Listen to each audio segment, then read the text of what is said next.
Yeah. Live from the iFly El Paso studios in iFly El Paso, Texas. It's the WazzyCircus Radio. My guest today, legendary skydiver. I cannot put the words together to express what this guy did to me when I watched those fucking videos when I first started skydiving. This is TJ Langren. I don't even want to mess up the intro. Hold on, watch this. If you guys like ASMR, skydivers, listen. How many jumps? 32,000 skydives. Hold on, let that wash over your body. 32,000 people, not a fucking game. Dude, I was popping a Sabre 150, and you were doing helicopter spins on some fucking crazy video over Lodi. Dude, I did that as soon as I learned I could. Like, say what up to the people, man. Yeah, what's up, man? It's TJ Langren here with Waz, chilling out in El Paso. Yeah, dog. Yeah.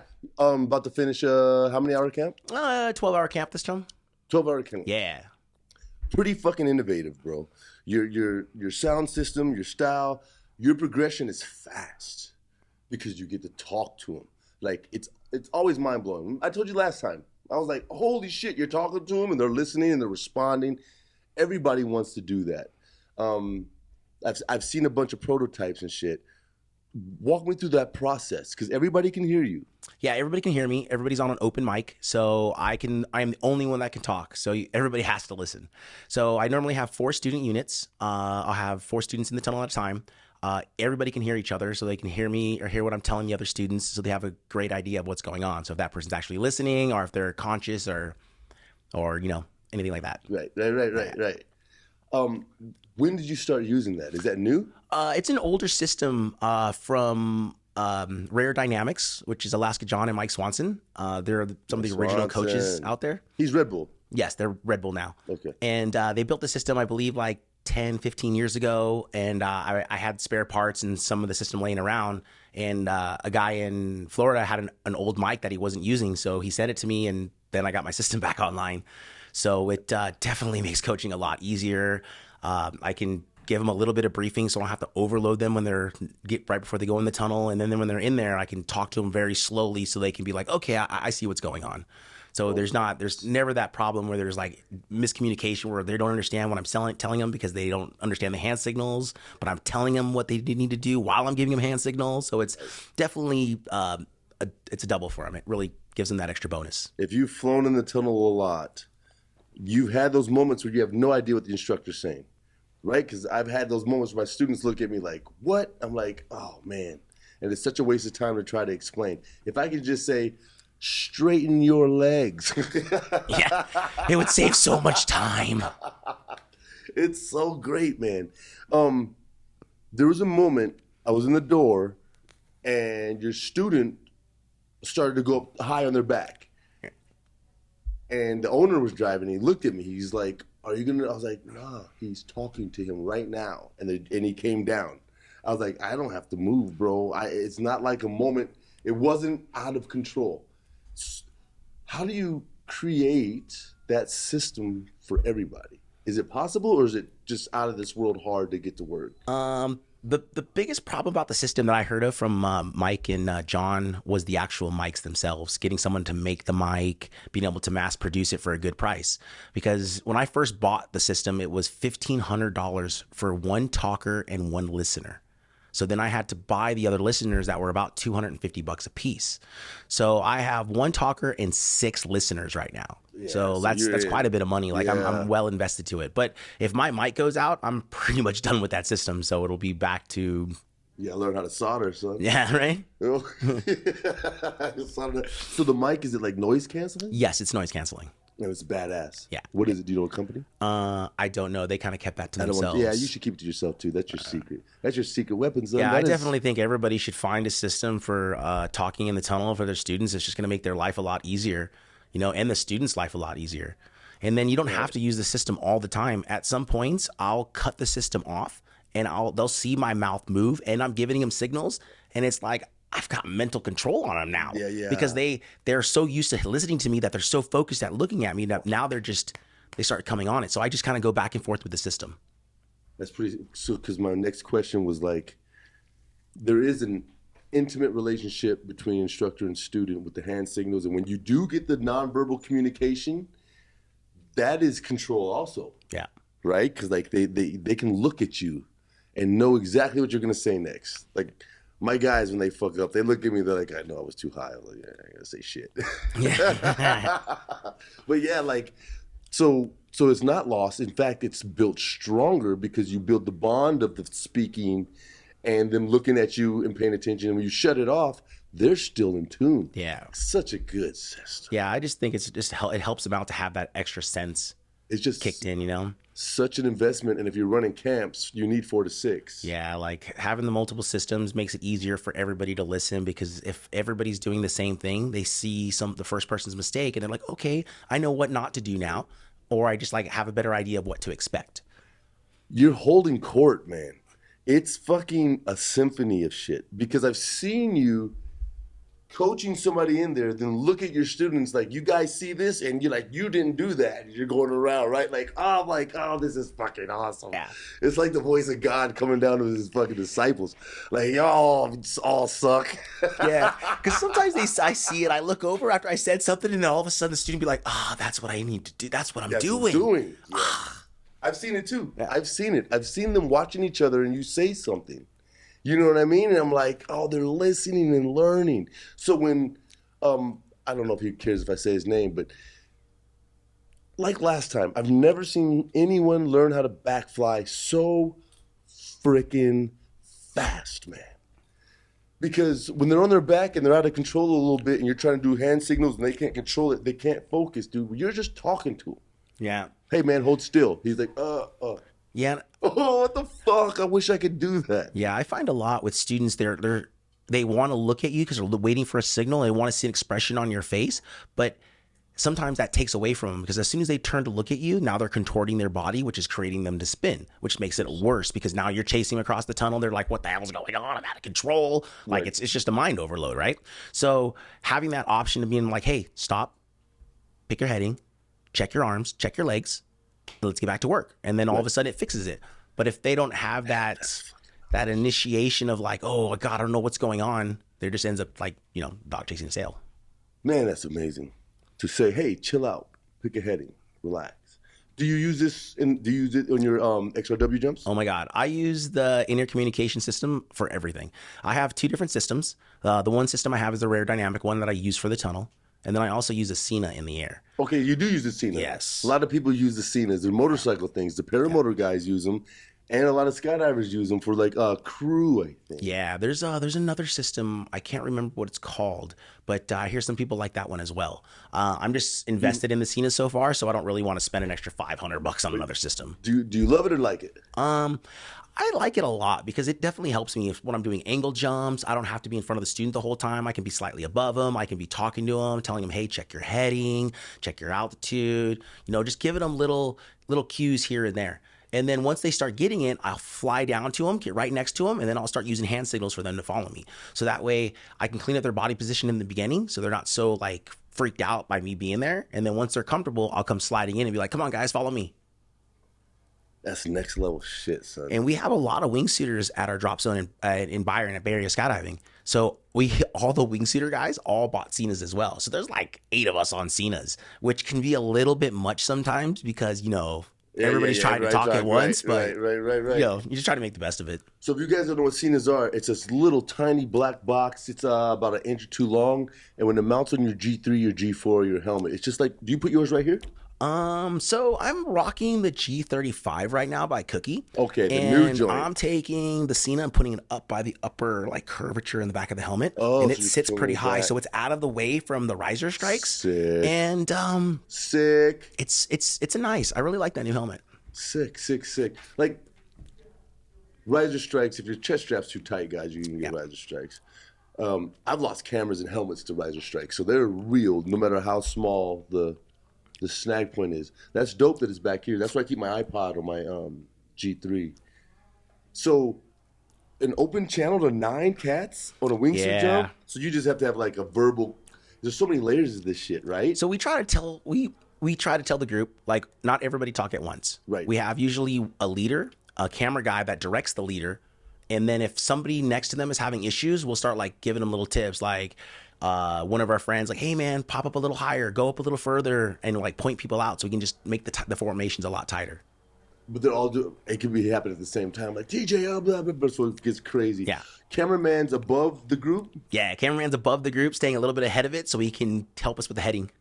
Is lead on his back? Leader will most of the leaders will fly on their back. I usually like to fly on my belly just because I want to know where I'm going. How many in the formations normally in Byron? We'll do anywhere from 6 to 8 ways. Byron's fucking fun, man. Yeah, we're starting to get a lot of wingsuiters. There's a lot of changing going on out there. It's nice. It's not the old owner.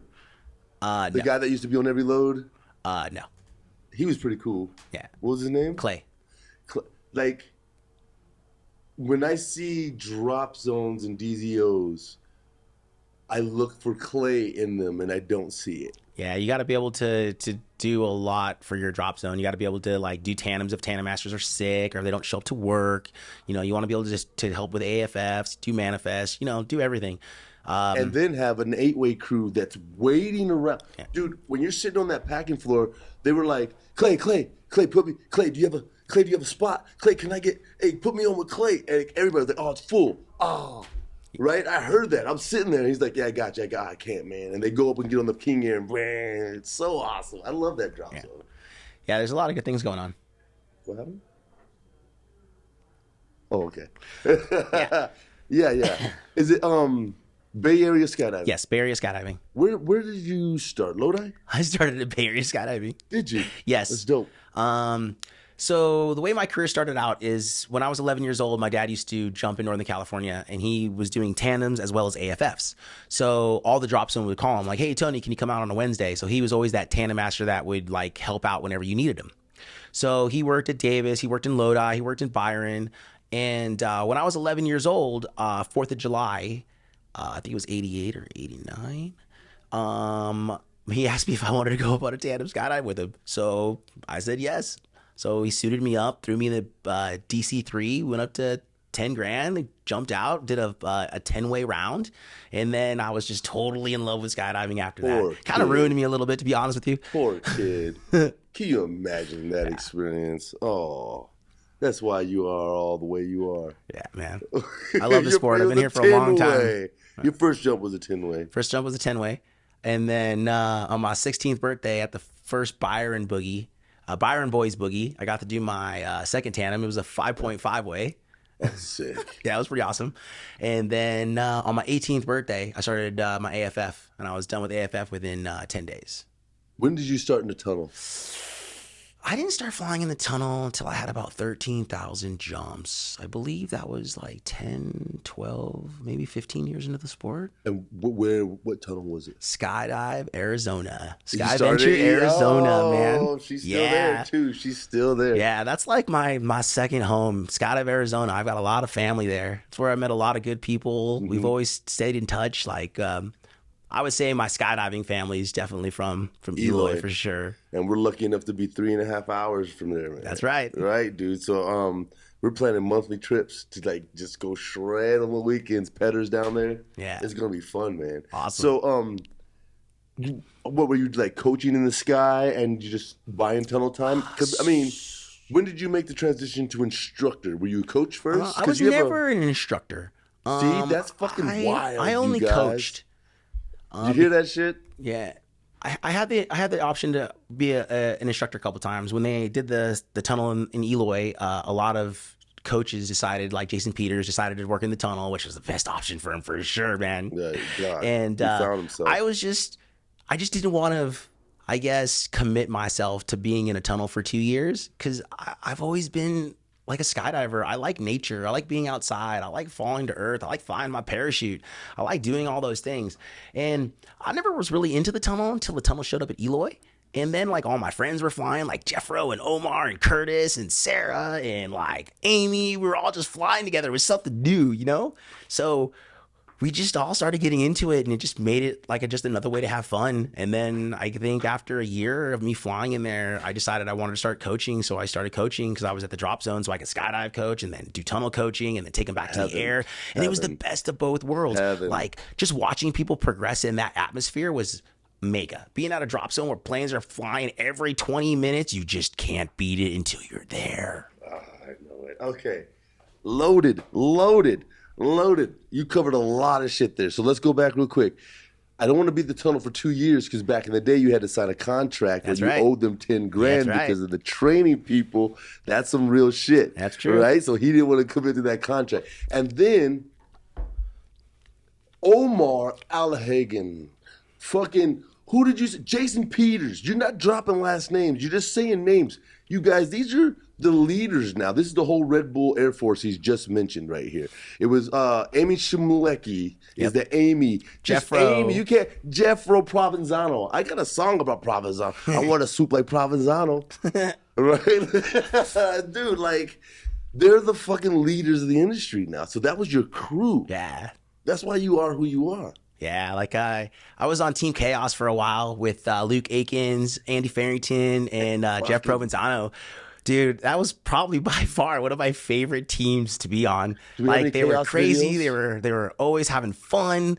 It was just, who cares? We're just Team Chaos. We're just charging. We're just all about it. Do you have any Chaos videos on your shit? I'm not really sure. Like, I think Chaos was like right before the whole Facebook and all that kind of stuff started. I have a couple like Team Chaos pictures on there with our us four-way team swooping, but Chaos is XAOS. That's correct. Do you have? Man, dog, you were throwing fucking because like Lodi, it was 90s only. Yeah, I was there. It was the first time I ever seen you. I didn't talk to you. I was like, fuck. You were doing like 600-foot 90s or some crazy shit, right? Like, yeah, I would say more like 300-foot 90s, 280s ish. But it was like, yeah. And the last second you whip and you just, I was like, are you allowed to do that? Yeah. I call that the slingshot move. I learned that from Joey Jones, yo.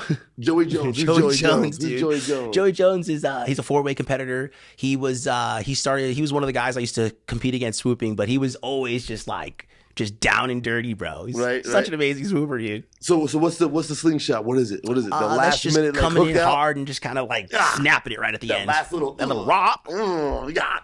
What? Hey, dude, you hit that shit right, it accelerates. Yeah, just like a power band on a two-stroke. Rock. Fuck. Dude, I love swooping too, man. But my comfortable turns are 450. You're 630.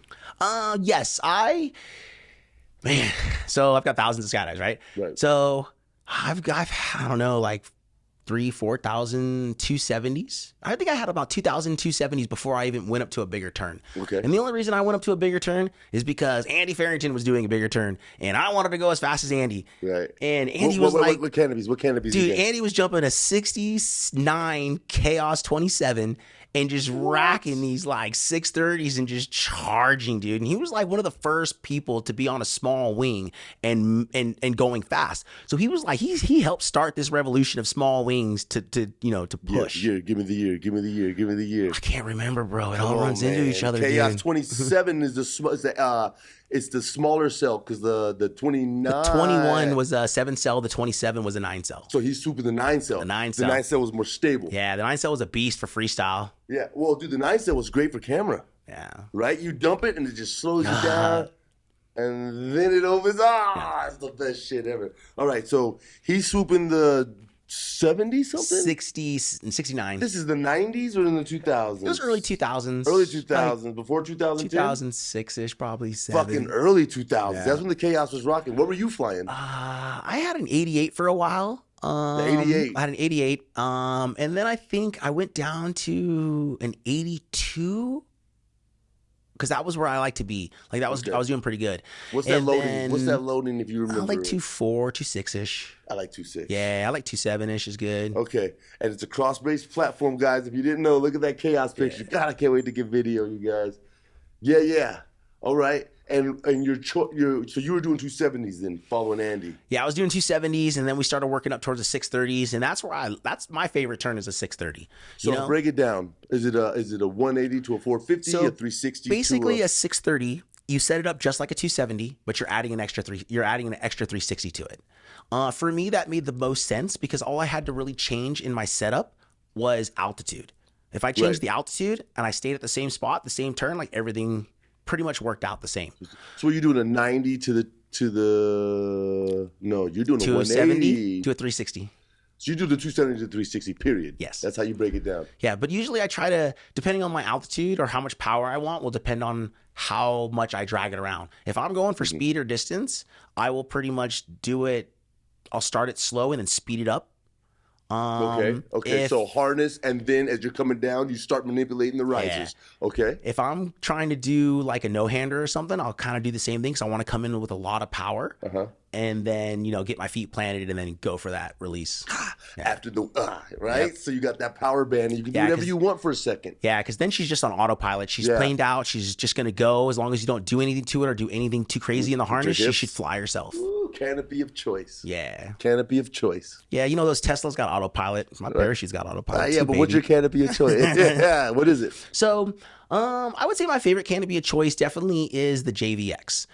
Still, I like the JVX. I love the platform. I love Slayer, it for Petra, Valkyrie, I'm Fluid. So I like the JVX for everyday jumping. If when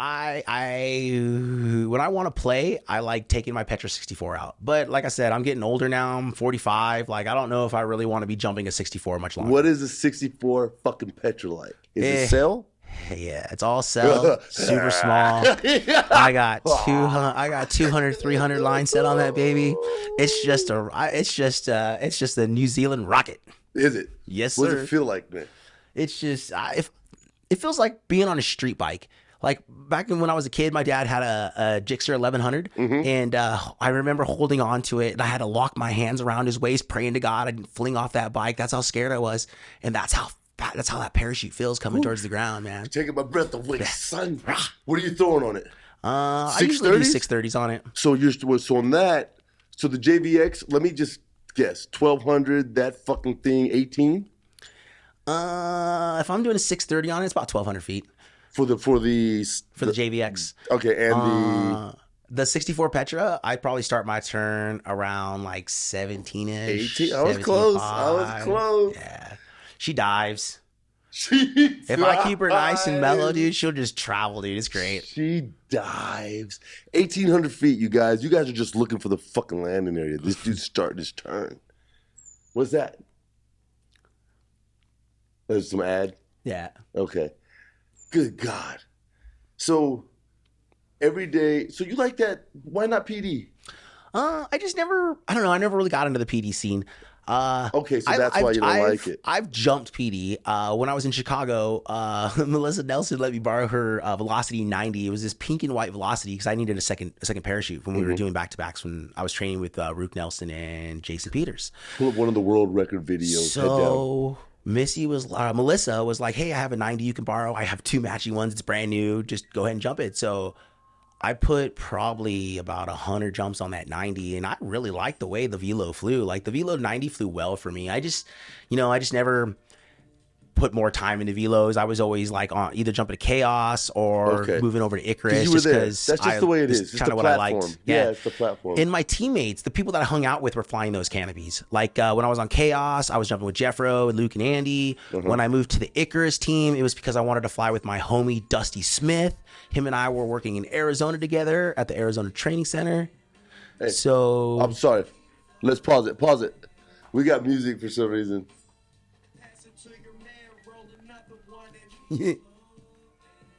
There we go. I was like, holy shit.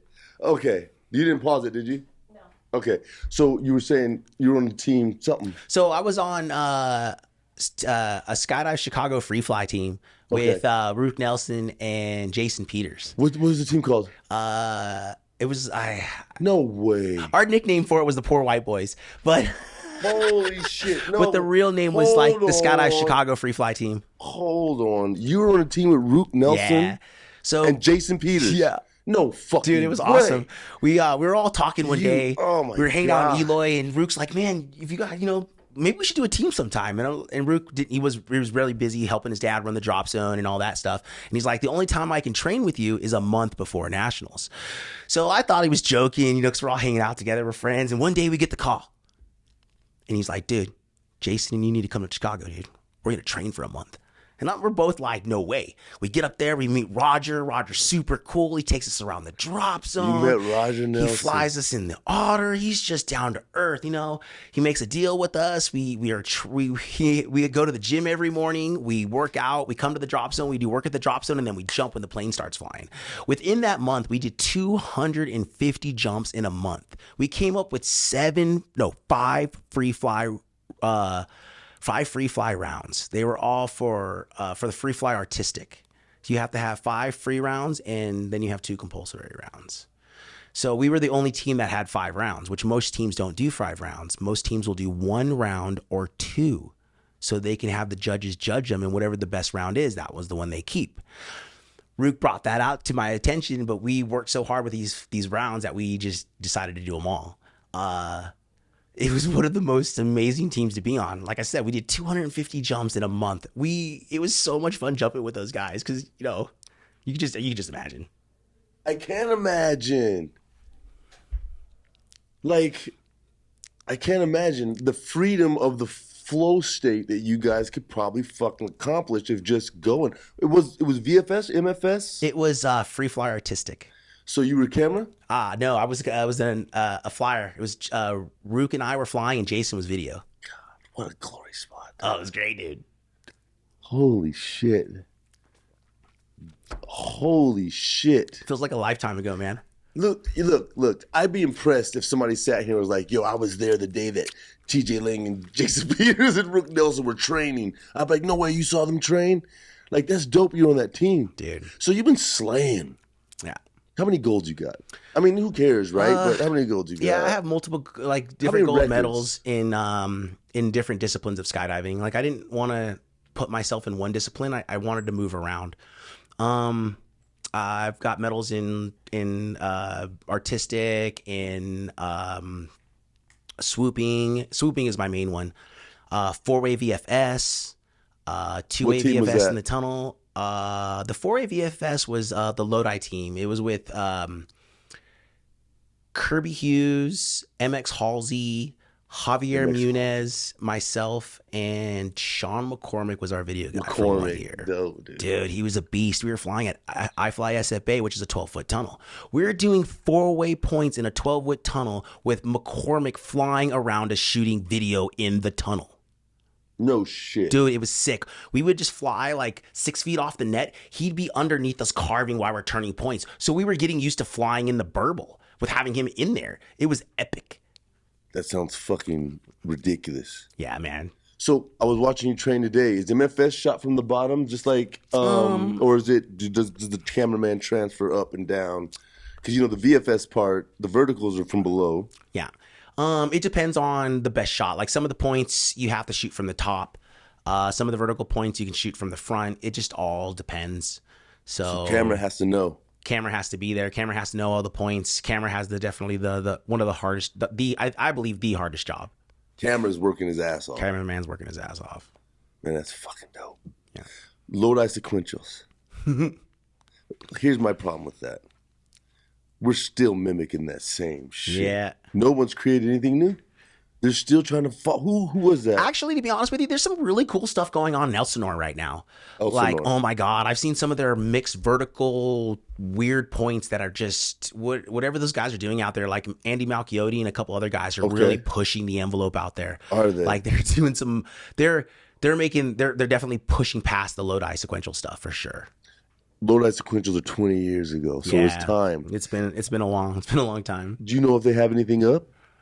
The Elsinore Equinox or something like that. Equinox? Something like that. I don't remember. We'll look it up in a second. Okay, let me comment on this. Is that Byron? No, that is Skydive, Georgia. You like 17? I think I was 26 at the time. Look at that face. Yeah, that place was awesome, man. I got to, I was working there for a while. That was probably one of my first jobs, working like hardcore in the industry. I was shooting Tandem videos at the time. I didn't want to do tandems or anything, so I would shoot Tandem videos on the weekdays, and then I would organize on the weekend because I got organizer slots, and the rest of my team would work. This is during the time I was on Team Method with Steve Utter and Nathan Gilbert. Okay. So we went out there. We were a free fly team, but we were also working for the drop zone. So those guys like to work a lot, and I just wanted to jump. Right. So on a typical weekend, I would make anywhere between like 10 jumps a day to 15 jumps a day. I would just do back-to-backs. They would allow me to land by the airplane. I would drop my rig, pack really quick, and then while they were loading it, I'd close up. By the time the plane was halfway full, I'd be jumping in the plane. You were just slam packing. Yeah, and the drop zone would ask me like, TJ, what do you want to do today? I'm like, I think I'll do 5 jumps in a row, take one load off, and I'll stay on the rest of the planes for the rest of the day. And they would just let me jump all day. How do you organize that?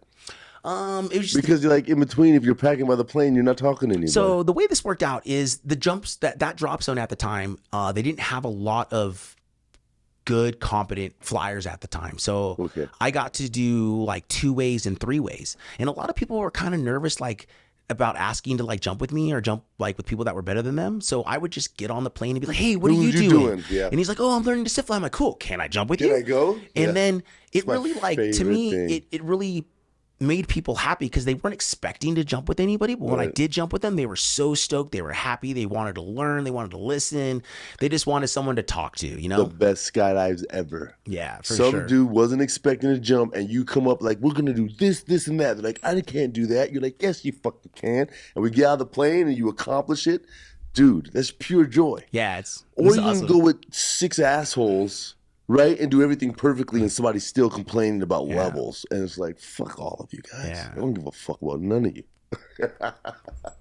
So, 38,000? Is that right? 32,000. 32,000. Doesn't matter, man. That's a lot of skydives. Yeah, I don't really like telling people I don't like telling very many people how many jumps I have because it makes them. Oh, it's all. It gives them anxiety, Immediately, it's something. But how do you keep it fresh, buddy? I like to do a lot of different things in the sport. I started off free flying, and then from there I moved on to being on a team, and then from there I started getting into like the angle flying, then started getting into wingsuiting. I kind of try to keep myself moving around. I only free flied and shot tandem videos for like my first probably 13,000 skydives, because in the beginning when I first started jumping, everybody thought if you were going to be a wingsuiter, it was like skyboarding. You were going to be that guy by himself, jumping out, flying to nowhere. You were. And you really were. But nowadays, the new wingsuits are just amazing. Like what Squirrel's coming out with the freaks. And what really got me was the Colugo too. Like that's what got me into wingsuiting. I flew that suit. I liked it. It did everything I wanted to do. It dove. I could backfly it. It was easy to transition. And I just fell in love with it. What's the wing collapse on it? The wing collapse to deploy. Is it tough? Like bad shoulder style? It's not too tough. You just got to slow your forward speed down a little bit, and then Oh, and deflates and just go for it. Yeah, that's pretty rad. It's called the Colugo. So that's what I first was jumping, but now I'm on the Freak. Okay. Like I love my Freak 4 and my ATC 3. That's usually what I fly a lot. Okay. Yeah. And what is the deal with that? The ATC 3 is a smaller version of the Freak. I usually use it for coaching or that's how I learned to fly. Wingsuit head down was in the ATCs. I felt it was a little bit easier to control. Okay. And then now I fly, head down with the Freaks, and we do carving. All squirrel. What's the one without the sleeves? Without the sleeves, it has the leg joint. Remember Scott Plamer was like they were jumping out of a helicopter over the Grand Canyon and they were doing those. They were carving head down like they were in a tunnel, but they had like wingsuits. I can't remember exactly what the name of it is. Okay, so it's not like the squirrel suit or anything. It is a squirrel suit, but I can't remember. I can't remember. The name is like not in my head right now. So Squirrel is the wingsuit company. Yeah, I believe Squirrel is one of the best wingsuit companies. Like it's like I love them. Okay. All their stuff is all quality. All right. Yeah. What's a good beginner suit for Squirrel? Like the Sprint. It's a good suit for a beginner. For your students, that's what you put your students in. Yeah, I put them in either a hatch to begin. If they have 200 jumps, then I put them on the hatch. Okay. If they've got a little bit more than that, like say like 500-600 jumps, then I'll move to like the Swift. Okay, are you like an instructor for Squirrel? I am a coach. Yes. You are. That's dope. What's your favorite discipline to coach, man? I like coaching everything. Like for me, it's just I like watching people learn. I like helping people out, especially people who want to learn and want to listen. Because there's 2 different types of students. There's students who think they know it all and think they can tell you how to coach them because they've seen it on YouTube. They've seen video of it. And there's other 2 students that allow themselves to let go and they just want to learn. Mm-hmm. And those are the students that I try to really focus on because those are the ones who don't stress, themselves out as well as stress me out with other students. You know, so it's definitely the best way for you to learn is be able to let go. I don't claim to know it all, but I've been around a little bit, and I think I know enough to help people to progress as long as they help me to help themselves to stay calm. Yeah, right on. You think that's the key? Staying calm. Staying calm, because we're all trying to work to the same goal. We're all trying to get good, but being anxious and trying to force yourself into doing something, it just never works out. It never goes the way that you think it's going to go. But if you can just relax and let go and have fun while you're learning, it's the best thing you can do for yourself, because you're in skydiving and you're flying in the tunnel for fun, right? We're not going to work. We're not like having to deal with people that we don't want to. We're doing this for fun. We're doing it for the pure love of the sport, and it makes us happy. Like, I don't care if I'm having a bad day. I could jump out of the plane, just go do whatever, do a two-way with somebody and watch them smile. And I could totally that will totally make my day. Yeah, fuck yeah, the sun will come out. Yeah. Yeah, teaching is so precious to me, man. And we got our asses kicked out there today. Yeah, for sure. But there was a lot of joy in between. You know what I mean? I don't get to skydive as much anymore because we're out here. But I'm going to start going to ELO and all that. As we get older, how do you feel about that? You know, like body. I was very lucky that I started skydiving at a very young age. I got to start skydiving when I was 18. Not a lot of people got to do that. Beautiful. I was 29. I was 29 when I made my first jump. Yeah. So, you know, I'm pretty stoked about how far I've made it. Like, I'm not sure how much longer that my body's going to allow me to skydive.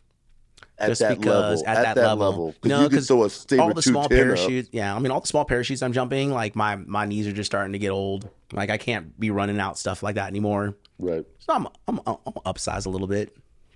Maybe do a 69. Are you going? You gonna upsize? I'm thinking about it. 64 is too much. Hey, five square feet goes a long way, bro. I know, dude. Okay. Favorite swoop move across the ground. What is it? Because I'll tell you mine. When I used to be the man, back when I was competing hardcore, still the man. There's one there's one competition that I threw out my lifelong trick that I've always wanted to do. For me, I like to do multiple tricks on one run. The last competition that I was hardcore competing at was in Skydive, Colorado. It was one of the last pro swoop tours for all you young jumpers. It's called the PST. Is it not around run anymore? by Jim Slayton, and it's no longer around. Oh, the PST was dope. I was there competing against my best friend Jeffro. In that competition, I knew I was going to either win or take second. So Jeffro and I were battling it out. We're down to the last round, and I'm like... Last round of what? Last round of freestyle. Okay, what does freestyle mean? The freestyle is basically when you come across the water under a parachute, and then you're going to do a trick. So do you have to do land, water, land? Basically, you got to do your trick across the water and then get out of the water and land. And it doesn't care if you... It's better if you stand up and walk it off. But if you have to slide in, you just slide in. You just want to stay dry. So throughout the competition, I decided to show off a little bit. My last round is 5 moves in one, all shown at the same time. Or all showing off in parts. In the beginning of the competition, on the freestyle rounds, we had 3 rounds. My first round, I did I believe a switchblade to tick jockey, where you put the switchblade in your hand, you reach up and you grab your back leg, and then I would pop out. Okay. On the next round, I did toggles. He put both toggles in one hand. That's correct. Grab a leg, and the other foot is dragging the water, because it doesn't count if you're not on the water. If you just fly over, it doesn't count. Yep. So that's a hell of a swoop. Okay. So then the next part of the trick was me doing a no-handed lazy boy, leaning back with my hands up and almost dragging my rig across the water. Hold on. After this, you lean back and let go both of the fucking things. You let go both toggles, or you so you raise them up, release them, and lean back.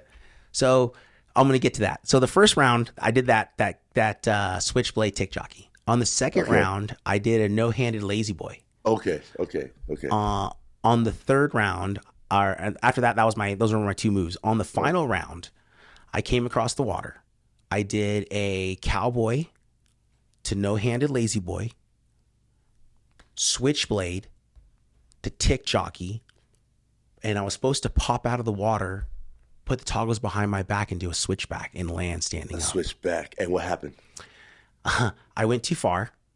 I got through the cowboy, through the no-handed lazy boy, came up, got to the switchblade, got to the tick jockey, and then leaned too far forward, ran out of power, and I just couldn't get out of the water. Oh. And then I crashed. Jeffro did his move, which I believe was a miracle man, came all the way around. He did a blind man, finished it, did the first miracle man, and that's what won it. Right. So I remember that competition was like the first or second time that he actually stuck it and won during comp. I've seen him train that move at Eloy over and over on the grass. The miracles, I've seen him do it over and over on the grass. Okay, hold on. Let's I want to explain this because, guys, this is fucking amazing. Let's go back to the beginning of the swoop. You come out, you plane out. First thing you do is a cowboy. A cowboy, which is he lets go. Okay, toggle. He grabs the right or left riser, and the other hand grabs the ground as you're sliding across the water. Yep. Because every cameraman in Eloy does that. Every fucking load that they land, they cowboy. I've seen that's my move. That's the move. They got it from me. And then from there, you lean back, you let go, you raise off the rear right and release toggles, everything, and it's called the no-handed lazy boy. The no-handed lazy boy, but so you're in a sit fly position, your feet are on the water. The way that I did the move is I stuck my legs straight out, pushed my hips up, and I'm completely straight, like I'm feet standing, like you're like stand I'm flying forward. Yeah. Okay. And then you're killing your speed. Yep. And then from there, I only hold it for a second or so. I come up right away, get to the toggles, switch blade, and you do the foot thing. Yep. And then he said that he tried to transfer the switchblade behind his back, re-grab the toggles, right? Yep. And do what with the right hand? I do a switchback where both toggles are behind my back, and with my right hand, I just put it out and put it above my head. And what's that called? It's just called the switchback. Switchback with the hand, just showing that he's not holding. That's what it's like a show. Yeah. I don't have it. And from there, he's supposed to pop out. Yeah, and from there, that's my stop move. I go to the switchback, put my hand out, and stop standing up. No shit with the hand. So you flare with the fucking... No way. How? No way. Have you pulled it off in training? I pulled it off in training. I pulled it off right before the meet. Like I almost had it there. Okay. I just got a little bit too cocky with it. God damn, that's dope. Yeah, it was a really high point in my life. I was definitely... That's a definitely high point in your life. I was a little bummed. How can you be bummed out about taking second to your best friend, Jeffro, right? Like, that didn't work out. Because you went too far. Yeah, I went too far. I knew I had it. But you knew, exactly. So the cockiness, and you fucking regret that. I understand that.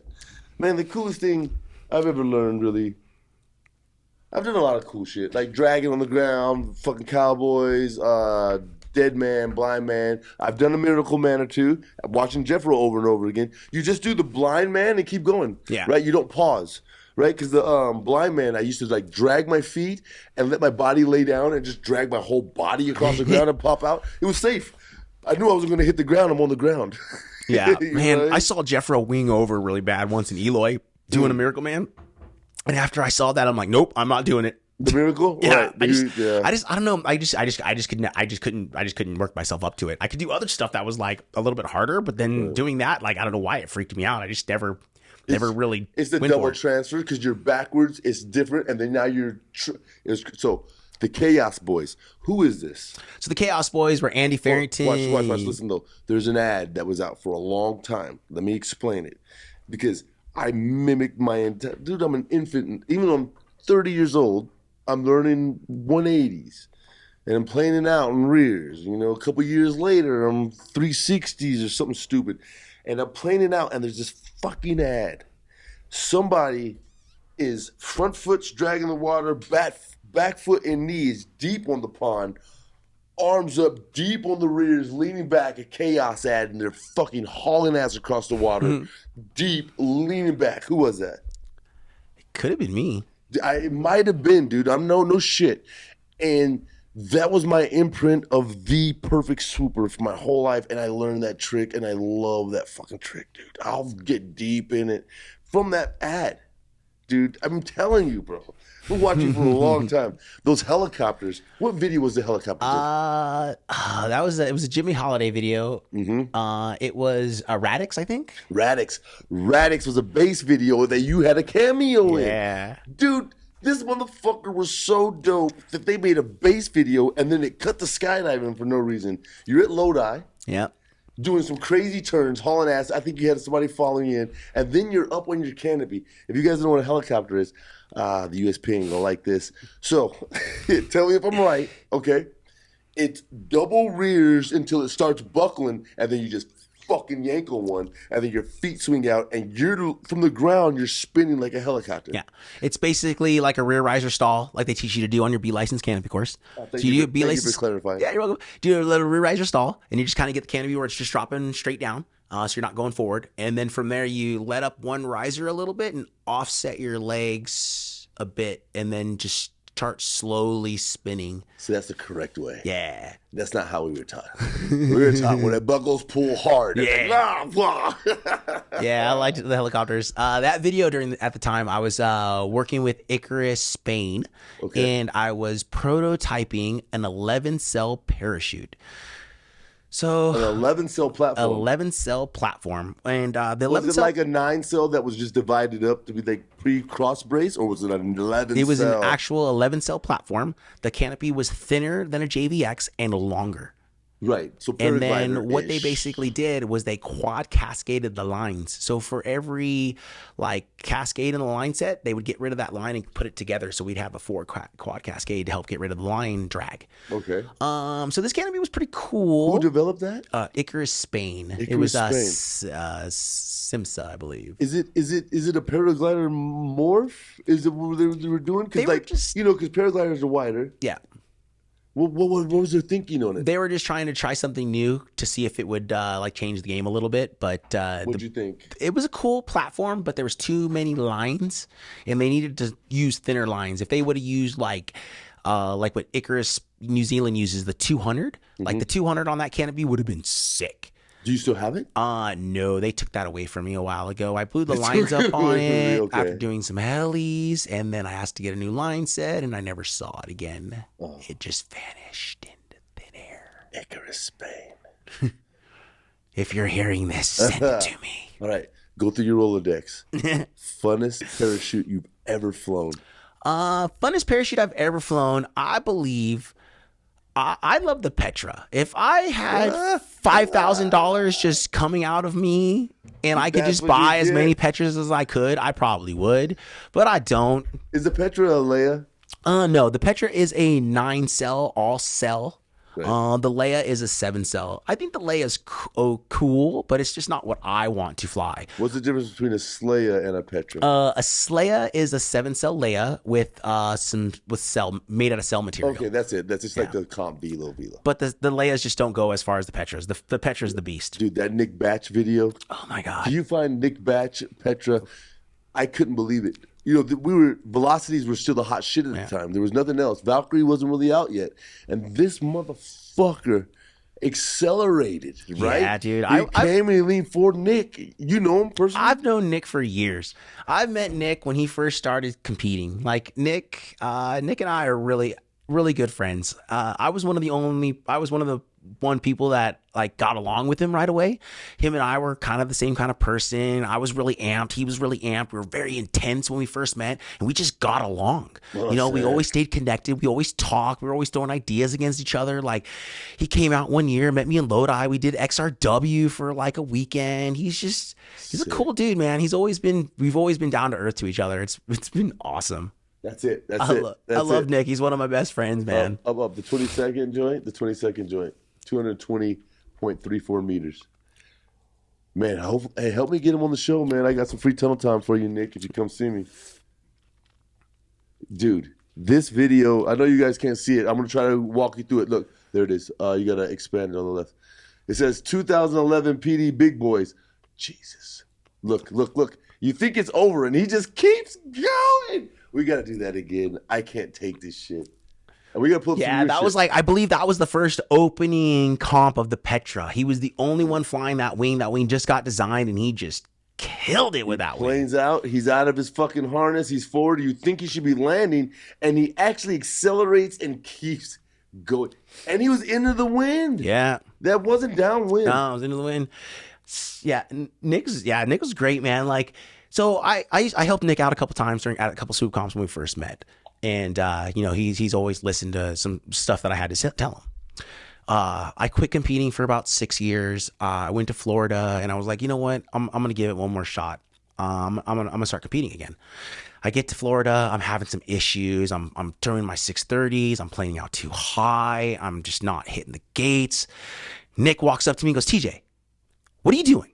And I'm like, dude, I don't know what I'm doing, Nick. He's like, just throw another 360. I'm like, okay. So I just started hucking 990s. And the next thing I know, I'm hitting the gates and I'm just killing it. So what did I decide to do? Man, I just threw 990s the whole comp. And then I took second in speed. No shit. No Nine shit. fucking 90s just because he said 990s. He's like, dude, throw another turn. How high were you coming out of these fucking turns? I just kept coming out like 75 feet too high. So 360? Yeah, I just turned a little bit faster. He told you, okay. Well, I hucked it. And then each jump, I just kept taking myself a little higher, and it kept working out for me. All right. Question. Yeah. What's faster? Slow turns or fast turns? So I just think it all depends on what you're used to flying. Like, I believe when you first start flying, you should do nice, slow control turns. And then you can start working your way down because there's different power settings with the different style of turns you do. Right. If I'm doing an accuracy comp and there's no wind, there's no way in hell I'm going to come in with full power, meaning coming hard 630, turning low and coming in full power because I don't want that much energy. Now that's different for speed and distance. For speed and distance, I want as much power and energy as I can generate low to the ground so I can slingshot myself through the gates. Why wouldn't you want power in the first scenario? Because in accuracy, I want to be able to drag water, slow myself down, and stop myself. And that's dirt, water, dirt. With accuracy, it all depends. Like you have to drag like 4 gates of water, then you got to pop up, and then you have to hit the center gate, which is like, I believe, the 4th or 5th marker on the actual accuracy. You have to pop up. Yes, you have to pop up. There's a dead man zone where there's the water to the accuracy pad. So if anywhere in that dead man zone you touch, you get a 0. So you have to clear that little spot and then hit the accuracy. So you don't have to pop up. You have to clear that spot. You have to clear that spot. People pop up to make sure. Yeah, and like when I say then pop they up, drop I out of mean the I'm just no. They pop up and they fucking fall, bro. It's terrible. Yeah, when I pop up, I just want to lift myself up like a foot or two, and then kind of go from there. People go 8 to 10 feet and they just come down so hard, dog. I've seen Andy Farrington pop up like 15, 20 feet off the ground, Jesus. Turn 180, and then slam down on an accuracy pad and stand up and be like, I'm the man. And none of us thought he was going to stand up. What was that video? It wasn't Radix. It was the dude, he's going to toggle monkey status and stab them bitches to the ground on the accuracy. You remember that? God, it was such a good video, man. It was Andy Farrington. He was doing some shit, and he was too high, and he just fucking collapsed. Dude, he's a beast, bro. Yeah. No, actually, I remember. Yeah. I forget what that video was. Low light sequentials were in it. So okay, I hate to jump around, but that's what I do. Radix, did you get to jump? Was it Cadillac? Is that what it was called? No. I have about 10 base jumps total. Oh. On my last base jump. Haven't you been at the Turkey Boogie and shit? No. I thought I saw am not a base of jumper. You there at the Turkey Boogie. I was I organized at Moab one year. Okay.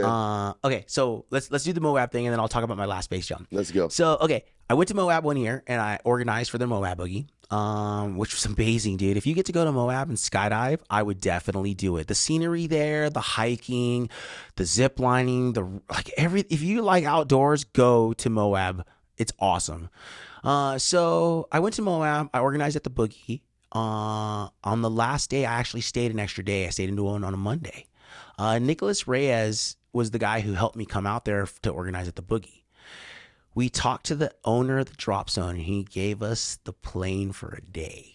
Holy shit. So me, Nick, and 2 other people took a Cessna, and we flew around Moab looking for spots to swoop. I had a radio. I was communicating with the owner. What? The owner would send a truck out for us, wait for us. We'd fly around where we wanted to swoop. The truck would come out. We'd go up. We'd get we do a hop and pop. Right. I'd open up. I'd swoop these trails that I would find. And then people would either follow me or land wherever else they wanted to. The owner, they would pick us up, take us back to the airport. We'd pack, talk about the next spot and go. We ended up doing 4 missions that day, and it was amazing. Do you have any video of that? I do have video, but I don't know if I have I have some of it posted. It was just it was such a memorable moment because I didn't really know Nick Reyes very well. I didn't know the other two people I was hanging out with, but we were just going for it, and it was such a surreal weekend. I'm so grateful for that because it's definitely lives. It lives with me because I can't forget that weekend. It's magic, man. Yeah, it was epic. So we live in New Mexico now. So like we see like just beauty everywhere. And I can imagine just skydiving in Moab and picking where you're gonna land. Yeah. So paramotor, I can go fly wherever the fuck I want and pick wherever I swoop, and I can go back around, dude. You would love it, dude. I know you're a speed flyer, which is amazing. What was that place you said that I should take the boys, my kids? For what? Oh, Lake Isabella. Lake Isabella. Yeah, Dwayne Hall runs Lake Isabella. It's a really good place to start. If you want to get into like speed flying, it's nice and mellow there. Like they have good winds. There's no wind. It's good for all pretty much. California. Yeah, in California. This is the guy with the truck that drives you back up? Yes. You don't have to hike. He drives you up the hill, gets you out of the hill. You can fly down. He'll drive the truck down, pick you up, and drive you back up and down. Dope. It's awesome. I've done 24 runs in a day. So good, dude. So that brings me to Marina, the dunes we fly. We take a WazzyCircus adventure out there. I think you've seen us out there a couple times, right? You know, I'd be like 12, 15 people. We fly the dunes. You fly Capitola. Yeah. I've never done it. I fly Pacifica quite a bit. Not Capitola, Pacifica. It's actually called Muscle Rock.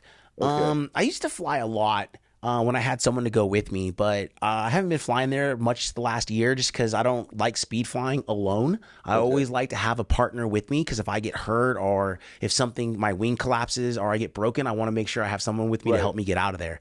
I've lost a lot of good friends speed flying, so it's rough, man. Like what? Is that you? Got to make good decisions. Yeah, that's me. All right, so they're damn, look at that hill. That's me and Dwayne doing a two-way. That's so and dope. We're flying GLXs right there. I believe I'm on that. What used to be my 130. So Icarus makes speed flying canopy. They used to. I don't believe they make them anymore. My current speed wing right now you love that switchblade shit. My current speed wing right now is a Mirage RS Plus 11.5. Who made it? I really like that wing. It is Swing, I think it is. What? How? What's the size of that hill? I believe that's 600 to 800 feet. 68? 6 to 800. Oh, 6 to 800. Yeah. It's a big ass hill. That's fun. And are the winds like just perfect coming off the valley? So usually in the mornings the winds are very light, and throughout the day the winds pick up. Okay. I prefer to fly when the winds are like 10 and up, because I like to fly across the ground, but that's not what I want to do all the time. Like I'm a skydiver, I'm a swooper, so I get to do that on a regular basis. For me, when I go speed flying, I like to soar. I like to like pop up, fly around, like check out birds and just stuff, and then I bring myself to the ground. But I really like to mix it up. You know, I like to definitely do a lot of love stuff. paramotor, bro. PPG. He called it PPG. That's what I called it when I first got one. I was like, I got a power paraglider. Yeah, hey, all the paramotor guys are like, what? What are you talking about, bro? What are you talking about? Yo, dog, get your lingo right. Yeah. You need a paramotor. Hey, this is we're going. This is where I'm taking the boys. This is where Jackson and Talis are going to learn. We're going to go to the beach first. We're going to go here. No, there's a truck. There's a truck. No, they can get it. They don't have to be all aggressive. So let's say we didn't need cash anymore. What would you do every day when you woke up? What discipline would you just go do just for the fuck of it? All of it, huh? It's all of it. I can't live without one without the other. I knew the answer to that when I asked you. When I thought about it, I was like, yeah, I'd go paramotor and then go to DZ, probably hit the tunnel and speed fly that evening before I barbecued. You know what I mean? Like, fuck yeah. One of the things I like doing now is I really love wingsuiting. And the reason I love to wingsuit is because it is added onto the timeline of flying. Like free flying when I first started was that. Free flying wasn't just supposed to be head down or sit flying. It was supposed to be all angles, all dimensions. Right. That's what free flying is. Want to do. And with wingsuiting, it allows me to fly on my belly, fly on my back, fly on my head, do carving. like do flares and do tricks and do all that kind of stuff. And instead of me just being able to fly for 30 seconds to 40 seconds, I get 2 minutes of just going crazy. And when you get to carve head down on your head or head down in a wingsuit and then stop and then burst off into an angle jump and then flare up and then you both throw some sick barrel rolls and then go inverted again back into head down carving. And then you're just like, dude, I'm at like 8 grand still. Like I still got another 4,000 feet to go. Like you can't really beat that. That's the shit, But you got to learn to do it first. Free flying, I believe. Yo, you have to. Yeah, because once you get it, you can do what I do and make that suit do whatever you want. So what happened was, I was 200 jumps in, got my little instructor rating from EG Suits. I don't know if you remember EG. He's a wild old company, right? Yeah. He was super cool. Started jumping, thought I was badass. Went down to Zephyr Hills and flew with Tony from Tony Suits, and he was testing out the Mach 1 or Mach 2. If you guys have heard the show, I know you heard the story. But we get out of the plane, one dude flails away. Yep. I'm learning on going up like you were talking about earlier, getting the altitude. So I'm able to blast up, dude flails away, and then Tony gets out, okay? And he's below me. He's a little English dude. He's like fucking 5'3" or something, right? He's a little English dude. But he kind of takes off, and I go to follow him, but I'm really far above him. And I lose them. And so I max out. I'm just waiting. I'm flying. I'm like, where are these people at? Homeboy flailed. Tony's above me. He comes in next to me with his arms on his back. Okay? Yeah. And he looks at me. He laughs. And he says something like, you're so tall. Or something like that, right? And I'm maxed out like, yeah. And he inflates and leaves me in free fall, dog. I'm in free fall. Like at this point, I might as well be head down. I'm falling so fast compared to this dude. And I'm maxed out in my wingsuit. Like, dude, I quit. I was like, either I go all in on wingsuiting or I learn how to fly my body. Because it's easy to look cool in a wingsuit. It's $700, $800, $1,000, and now you're a wingsuiter because you have 200 skydives. It sends a signal. But you suck. But you look good. And it's easy. It's hard to sit fly. It's easy to wingsuit. Right? So people quit on sit flying. They quit on free flying and they become wingsuiters, and that's all they do. But listen, I say 80% of wingsuiters, maybe I'm wrong, they take that suit off, they can't hang. Yeah. Right? Yeah. You're not hanging. Yeah, like, we have the rule, the recommendation that you should, at 200 jumps that you can put a wingsuit on. I always tell people to take your time, Like, if you plan on just doing nothing but wingsuiting, I can understand you starting at 200 jumps. But definitely, like, take your time and do other things in the sport, like a little bit more angle flying, tracking skydives. That stuff will definitely go towards your wingsuit training. Like, it'll definitely help you out. So I highly suggest, like, really getting into that.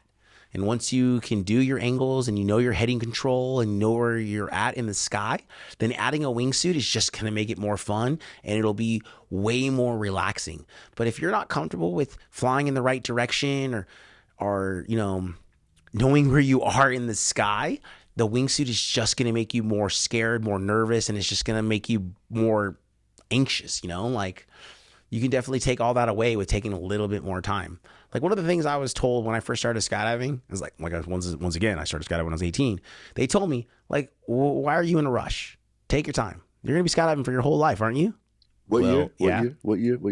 I started skydiving, I believe, in 88.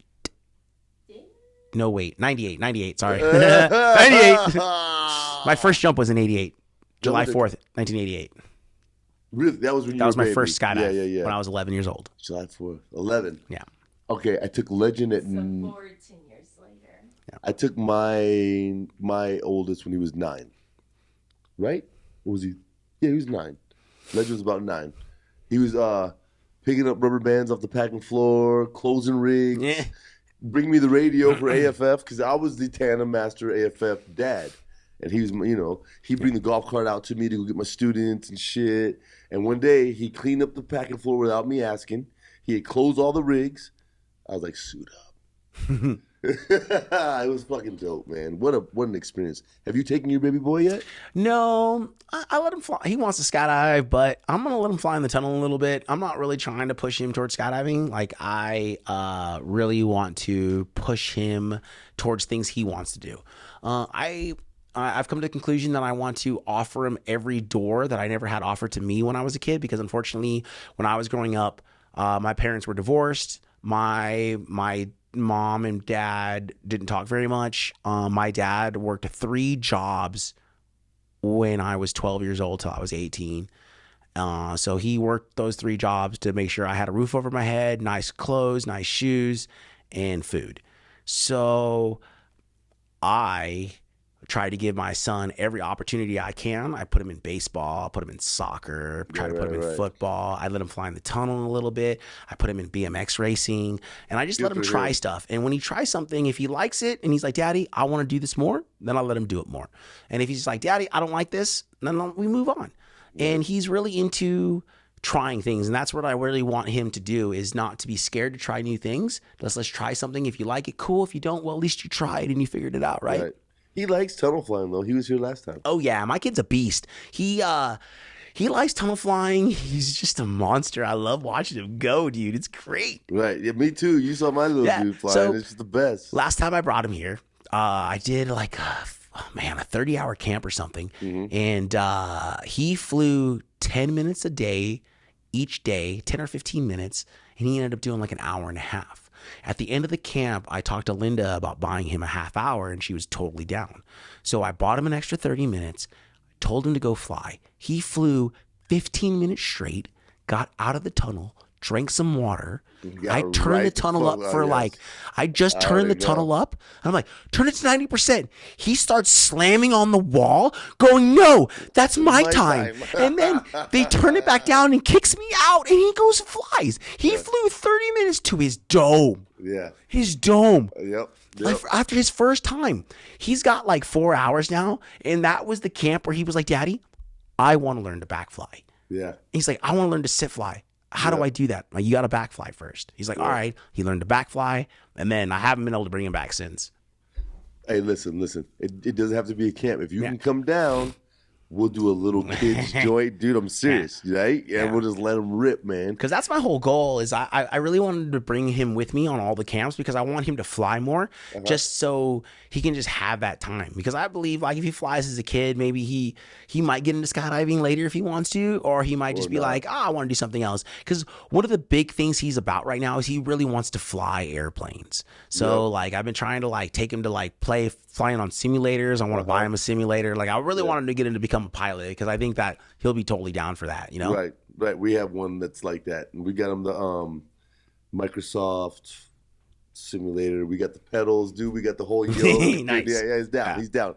And he took it to the next level. Like, he's studying flashcards of dogfighting maneuvers. Nice. Like, he understands what this is to that. He's like, Dad, you can't do that because the way the plane will stall. Like, it's crazy, dude. So, like, it's a beautiful thing. Sons are cool. I don't have any girls. I'm sure daughters are awesome. I think planes are very interesting. Like, when I moved to Skydive, Arizona, I was there for 3 to 4 years on a skydiving team with with Amy Shimalecki and Jason Peters. During that time I was there. What team was that? That was it was the Arizona Freefly team. That's what it's called. That's what we were called. But we were supposed to compete, but unfortunately Amy broke her foot right before nationals, so we didn't end up competing that year. It's kind of a big bummer, but you know, it happens. So I moved to Skydive, Arizona. I was there on a team with those guys. We were doing a lot of training jumps, but I also got to fly a little bit, which I probably shouldn't have said. And some of the pilots there would teach me how to fly. They taught me a lot about the otters, what to listen to, how they work, all that stuff. And for me as a skydiver, knowing about airplanes and how they work made me aware of when things are bad. Because I'm not sure how many people know this, but I have been in 2 emergency aircraft landings.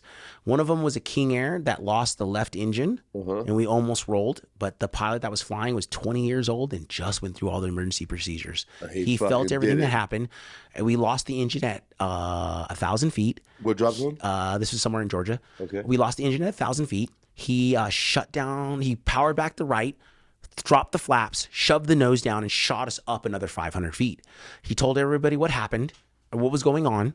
We did a slow carving left turn, And then he brought us back in and landed. Beautiful. Dude, it was amazing. Beautiful. One of my buddies I was with, I was crying on the airplane. I'm like, this is it, dude. We're going to die. And it all worked out. It was so great. I was so stoked. And then the second airplane crash I was in Lodi. I was in that caravan crash that crashed in the flip, dude. You were in that fucking I was in the thing? flip, bro.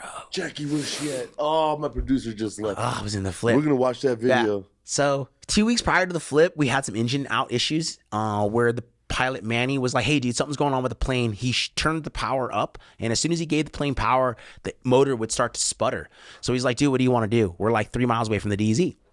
So I was like, you know what, dude? Let's just stay in the plane and go home. So he kept us all in the airplane. We started heading back to the drop zone. He lines us up at the runway. He's trying to kill a little bit of altitude, and then all of a sudden, he gives the plane a little power, and the plane just shuts off. Oh. The motor just dies. We're at 800 feet and the motor dies. He's like, TJ, I don't know how this is going to go. He's like, I think we're going to hit the power line. And I'm like, no, dog, we got this. We just cleared the power line. We just touched down. We're going. We ease up to a stop, and we stop right before hitting the fence. Dude, it was amazing, dude. Manny was one of the best pilots. When you have a pilot... Wait. So you didn't flip? No, we didn't flip. That was the first engine out. I'm going to get to the flip. Okay. So, Manny, that was the first engine out. Yeah. So one of the best things that a pilot can do to help skydivers out is communicating. I understand that when pilots are flying, things are getting crazy, but when they say things out loud and we can hear it, like, it really helps everybody stay calm. And Manny was saying everything that was going on, talking fully out loud, letting everybody in that know, so we were all prepared for the situation. 2 weeks go by. The plane supposedly got fixed. I was at the drop zone. We did like 6 or 7 loads. On load 8, we take off. We're taking off going from the east to the west runway.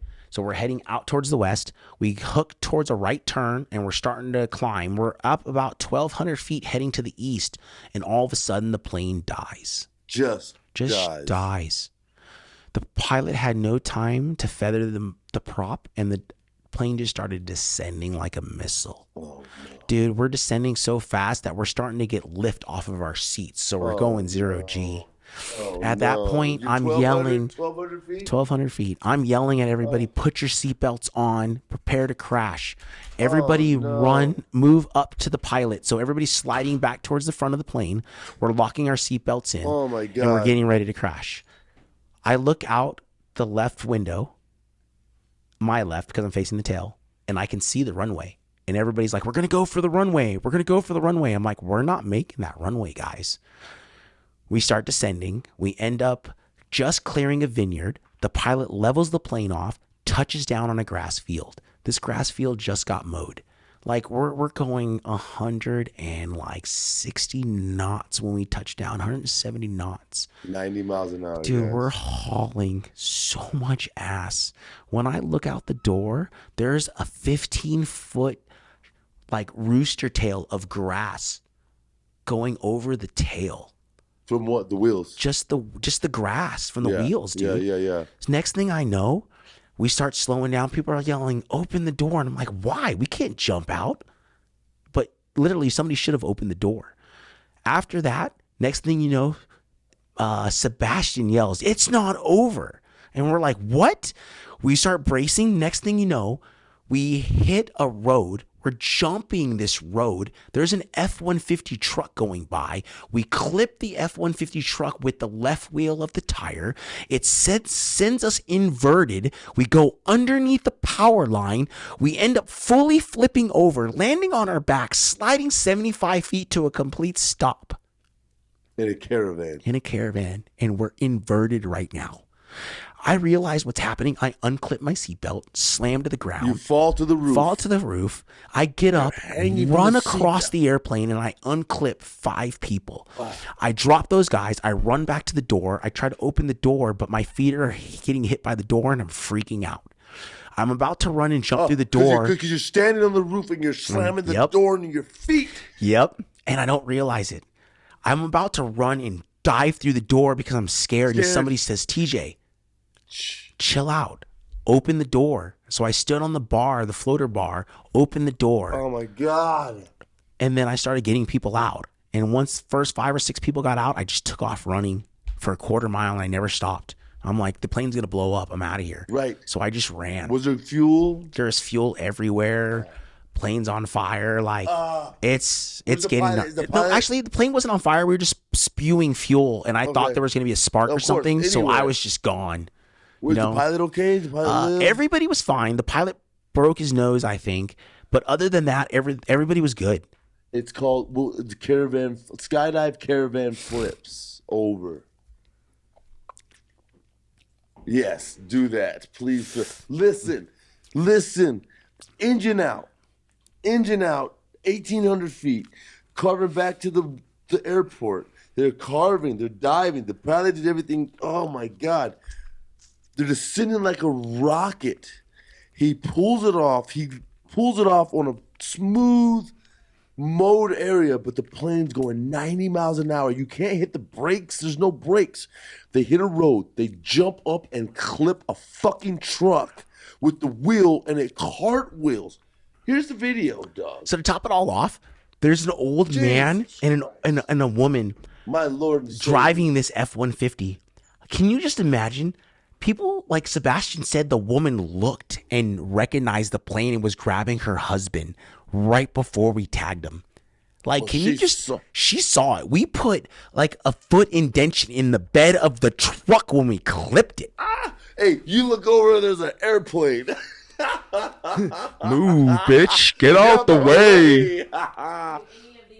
Which one? No. Is that it right there? I think that top one up there, blue and white, that's it. Teton gravity. Research. Hit it. Oh, so I've had a couple engine outs. I was at a boogie at Skydive Dallas. The Otter had an engine out. Not the same thing. Skydive Lone Star, we had an engine out on the King Air. But seasoned pilot, we didn't even fucking know. He brought it in, landed it. All good. Craziest one, while this video's loading, a tandem. We're crawling up past 5, and the engine goes out in the 182. Oh, here it is. Fuck my story. Here it is. Oh, he's falling. Did that just happen? I can't watch this. Okay. I'll just. Oh my God! Run it back. Are you on that plane? Mm-hmm. Yeah, I'm right by the. I'm right by the door. I'm to the left of the door. This is a story he just explained. Hey, make it full screen. Hit it about right. TJ, we're gonna end it after this, and we'll go back on the roof and enjoy El Paso. No, I'm good. Right. We can keep going, dog. Let's go. So the caravan's dropping. Who's the pilot? Manny? This guy. I don't remember his name. Everybody's buckling their helmets. Bitches, you should get on the plane with your helmet buckled. Look how fast we're going. Oh my God. Grass field, and it's not long enough, dude. I don't even remember that stuff over there. It's not long enough, dog. Wait. Keep watching. Power line. Here we go. Boom, they hit it. We're flipping. Wow, they hit the fucking truck. They're flipping, guys. They're upside down. They're sliding. Now they're upside down. Everybody's on the roof of the plane, and it's clearly still moving across the grass field. Motherfuckers are holding on. The pilot's head is on the fucking ceiling. They're sliding still. Now they stopped. No, we're stopped. Now there's leaves and shit out the window. One of the things I remember super visual is that you trying to open the door? Look. No, I'm out there. They're on the side door. Okay. There was a rebar stuck through the wing of the airplane. Look. Can we see it? Look, the plane's You see that? There's a rebar right there, Doc. The plane's fucked up. Who's that? That's Sebastian Alvarez. The plane's fucked up. Look at that aircraft. We lost the nose wheel. It's upside. We lost the nose wheel. I think we dropped our pocket. It's upside down, crumbled like a fucking can. Everybody's walking out alive. God bless you all. Wow. Dude, I was gone. You can't even see me. I'm already 2 miles down the road, bro. You just ran. I was gone, dude. Is that the pilot in his shorts? Yeah, that's the pilot. Everybody, I was gone, dude. I was so scared that thing was gonna blow up. I ran so far, dude. I was over. You can't even tell it's an airplane at this point. Look at the dude, that owner. The fucking wingsuiter trying to get through barbed wire. You guys, that's the best thing I've ever seen. A man. Yeah, they ran the wrong direction. I ran the opposite direction. Look at that's not fuel. That's water. That's water. That's sprinklers. Oh, the pilot broke his nose. Clearly, he broke his nose. That's because he didn't have the straps, his shoulder straps on. He didn't have a fucking parachute on either. That's you down there? No, he ran. I'm gone, He dude. fucking ran. I ran that way. He's gone. I was so gone. I'm like, this plane's gonna blow up, dude. I saved as many people as I could. I'm out of here now, brah. TJ Langren, we don't have enough time for everything I want to talk about. Thank you for coming. Well, let's talk about the swoop in Mexico, the swoop comp in Mexico, and then we're going to end it. I'll let you go. Because look, We tried this podcast 3 times, and this motherfucker is like canceled on me. And now he's here, and I don't want to wear you out because you got. I mean, it's a fucking big. Yeah, camp. whatever, dude. Let's go. I'm on fire. All right, let's run. So we're in Mexico swooping. Where's that Mexico swoop? All right, so I was in Mexico. It was one of those videos you had earlier. The videos you had earlier. It was like Facebook feed. So you got to do a swoop comp in what city? So I was in Mexico. I ended up going to Mexico for a Red Bull event. That's it. Where we were trying to push tourism in Mexico. Pepe's Island Boogie Panama Beach. No, that's not it. It was in Nayarit. Hold on, let's watch that fucking Panama Beach swoop Petra 64. Hold on. What is this? So I got to do the Panama Boogie for a couple years, and they kind of let me. There's a stall. What are you like? 12? They kind of let me swoop anything and everything I wanted to swoop. So I kind of went no holds bar. What was that? What are you doing? So I don't even know what I'm doing. Give me a second. I think I'm setting up for those that area right there. There's some palm trees. I'm going to swoop through and go through this whole like town-ish spot. Okay, you're dropping. Here we go. What is that? 3, 2, 1. 6:30. Gonna go by these 180. trees. I'm gonna go right by that pool. And over that? Gonna go through those guys. Gonna go through those guys. Gonna go around those. And then I'm gonna stop on the beach, standing up. Oh, I love it. That was on my JVX 89. I 86. I love that 86. Fucking love it. Dude, I've showed the Kurt Bartholomew swoop in Mexico through that hotel so many times. Yeah. This is refreshing. Can we watch it again one more time? I know. We're going to have to get out of here. I know it's late. It's late, guys. We got a camp tomorrow, and I got to fucking fly kids. I get to fly kids. All right, Panama. That's beautiful. Yeah, the Pepe's Island Boogie is definitely a cool event to go to. If you get to go to it and you can, I would definitely do it. It's super fun. It's on an island. It's super cool. How'd you do it's that? super scenic. You were at full brakes and you just whipped the 180. Was that all harness? Oh, yeah, it's probably all harness. You could just do that? Yeah. I've never done That's that. why I like my JVXs so much. Okay, I see your feet. You're just whipping harness now. Arms up. Is that a 630? Yeah, that's a 6:30. All right, coming, planing. You're looking over the rooftop. Ugh, kick the tree. That was Manifest. Kick it. That was Manifest. Oh, I had to give Manifest a good Joe, you know. people live there. That's beautiful. Let's do one more. Let's do like 2 more. Dude, swooping is my favorite thing. Yeah, The swooping's feeling- my favorite thing. No, just even watching it. Like, just because I know what you guys are doing and the pros, I can't imagine. Like, I guess NASCAR probably gets that same feeling when they're hauling ass. Yeah. You know what I mean? Or a touchdown. But you guys get a touchdown every load. It's weird. Like, they don't get that every game. You guys get that every time you leave the plane. You're going to do that feeling. That feeling. All right, hold on. Let's find that Mexico boogie.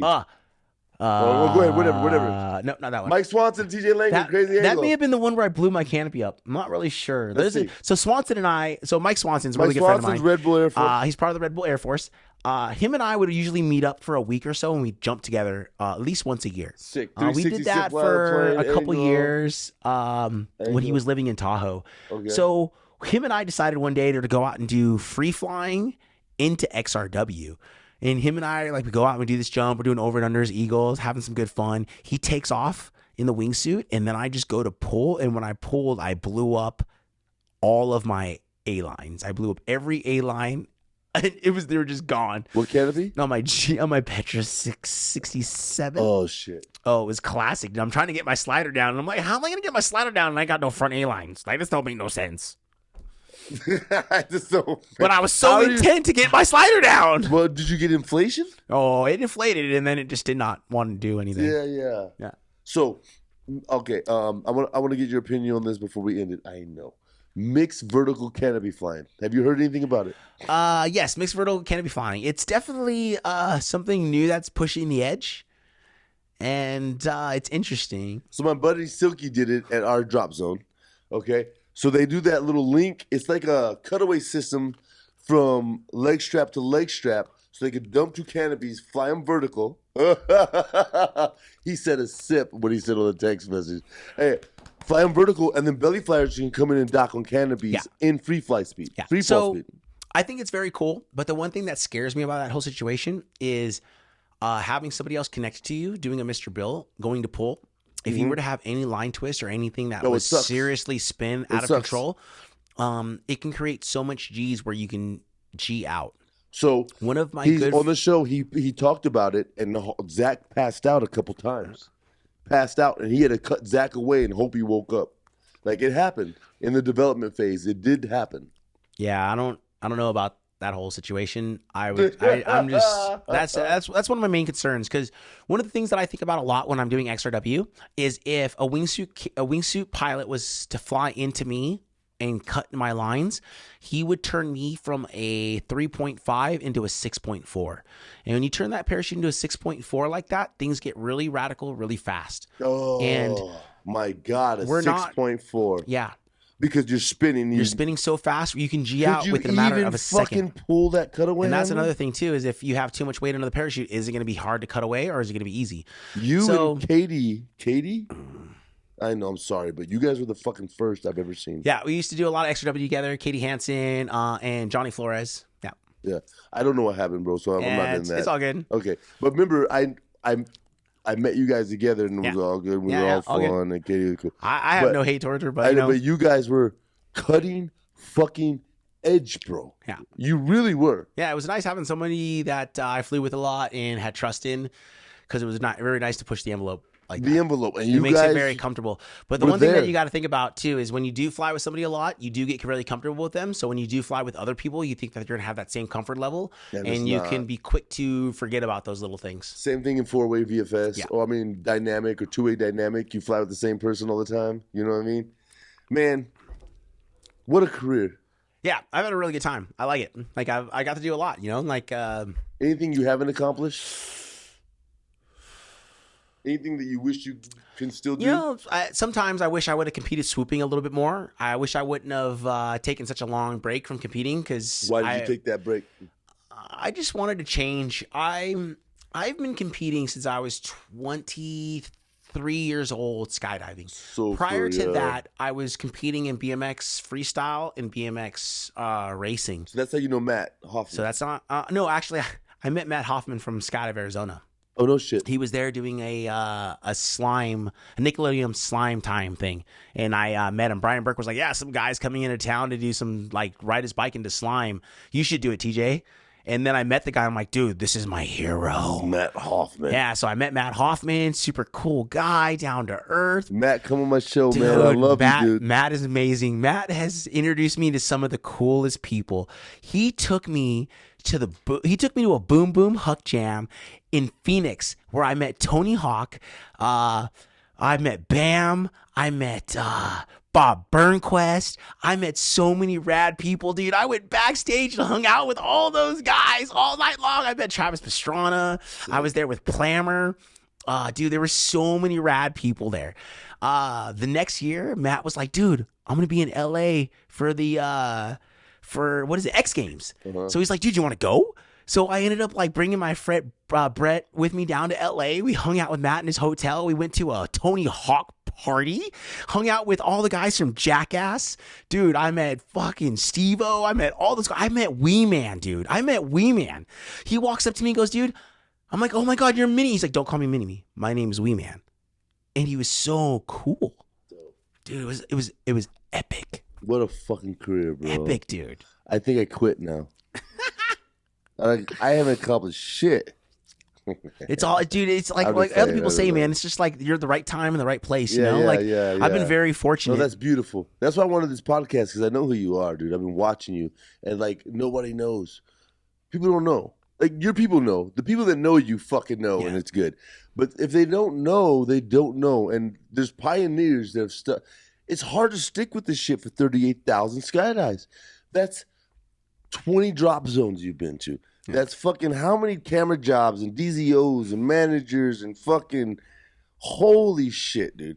And sponsorships that have come and gone and teams that you've argued with and, you know, tunnel flying. I think it's beautiful, bro. Yeah, you're a beautiful spirit on this earth, dude. You've done it, man. Like you're the hero's hero to me right now because you've done it. I love you, TJ. Thank you for being on the show, man. Respect, bro. Give me some. 2-way. I just did 2-way with TJ. All right. Yo, WazzyCircus Radio, Patreon, Instagram, fucking Facebook, whatever you want to find me, man. I love you guys. Is the Facebook Live still on? Did it last that long? No? Phone's dead. All right, man. Y'all know where to find me. Hey, Sunland Park Dispensaries. I got more on that later. All right, holla at your boy. Yeah, if you don't know, now you do. Now you do. Let's go. And that's it, bro. Was that fun? That was awesome. That was great, but we only went halfway. I could have gone for another hour. Yeah. I'm on a roll now. How long was that? An hour 10? 30. Hour 30. Dude, we've got 2 more hours in us. Next time you come, know we're podcasting. Because right now it's all surface level. We could go back and talk about one of your teams for an hour. You know what I mean? Oh, he said turn up the volume. Oh, no, on the Facebook That's Live. what Jason Peter just said. I did it. Okay. Okay. Jason Peters was watching? Yeah. Jason Peters was watching. Michael Jordan was watching this evening. I got to piss on the